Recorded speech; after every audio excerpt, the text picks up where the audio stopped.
Okay, LFO stands for low frequency oscillator. What it is it's another oscillator, right? Remember, oscillators just go back and forth.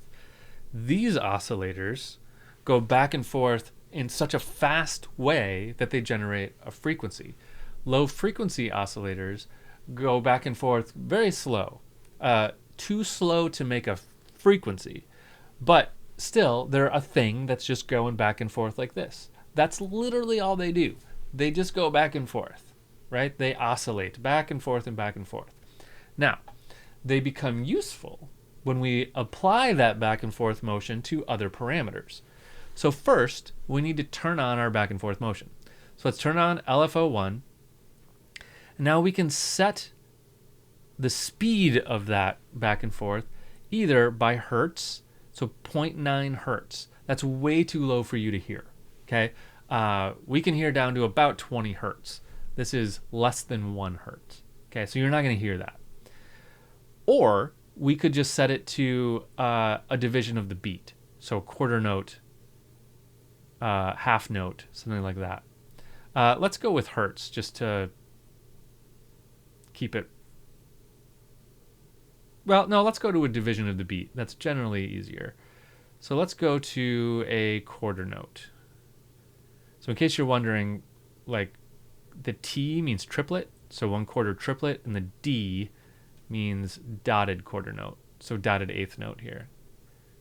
So let's just go to a good old-fashioned quarter note. Okay, so I have two LFOs here. So LFO1 is at a quarter note. I'm not going to use my LFO2, although I could. So LFO1's at a quarter note. Now, it's not going to sound any different.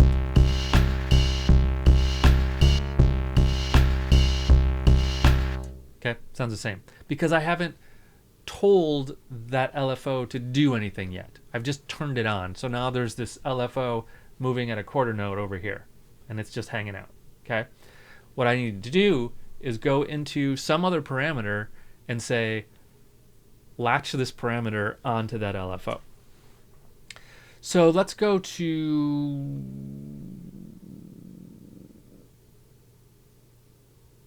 our amplifier. Okay, let's say the level of our amplifier, let's attach that to LFO1. Okay, so right here it's saying 0. Let's take that all the way up to 1. Okay, now 1 is 100%. So now it's saying the volume here is going to be 100% modulated by that LFO.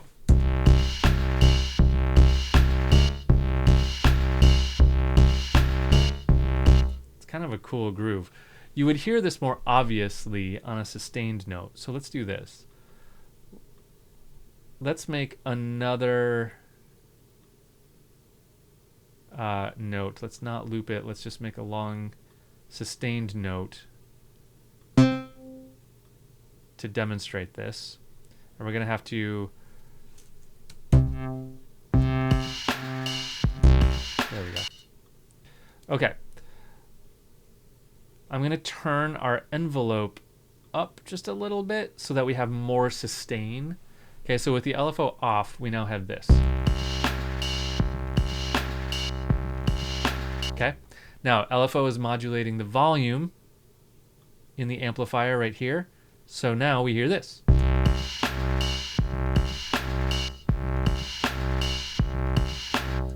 Cool. I don't have to do it so extreme. If I take this down to about 50%, so 0.5, I can just type that in, by the way.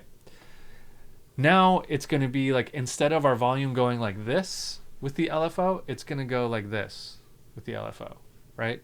It's only going to go about halfway down and halfway up.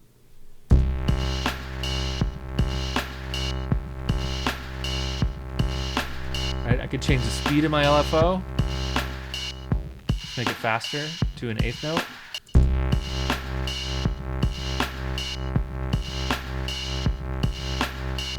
Right? I can change the shape of the LFO, because remember, the LFO is just a oscillator like any other one. So right now it's a sine wave. If I change it to a rectangle wave, it's going to be basically on and off and on and off.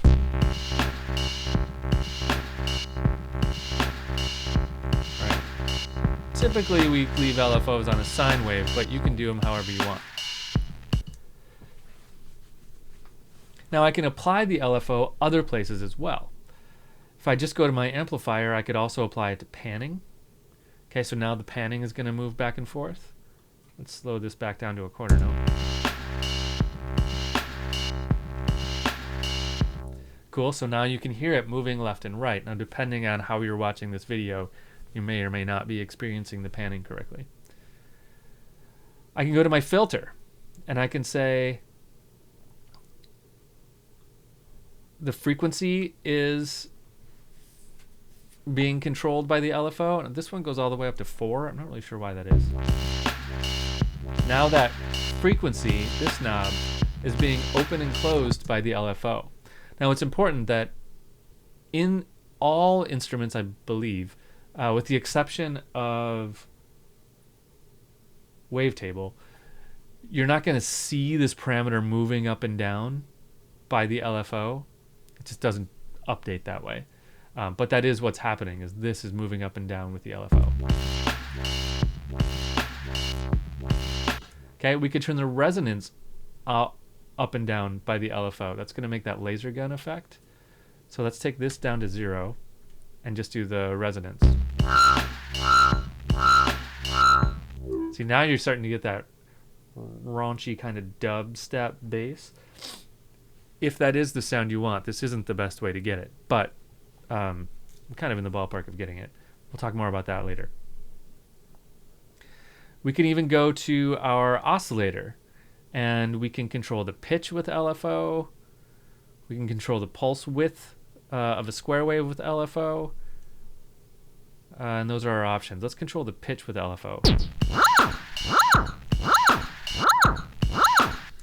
That's nutty, but we can do it.